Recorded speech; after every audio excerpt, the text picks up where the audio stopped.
Tolong saya. Hei, berhenti. Jangan buat jahat. Kalau Yen nak kami berhenti, Yen kena jadi sasaran baru kami. Hah? Tolong saya.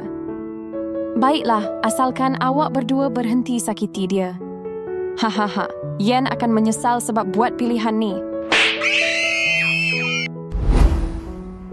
Sakitnya semalam, tapi tak apa. Sekurang-kurangnya budak tu dah selamat. Hah? Awak kan budak semalam? Jangan datang dekat saya dan jangan bercakap dengan saya. Apa? Tapi Yen yang selamatkan awak semalam. Yen, kita jumpa lagi.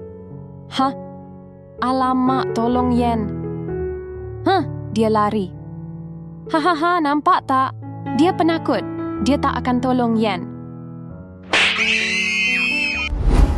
Yen! Yen, bangun Yen! Bangun!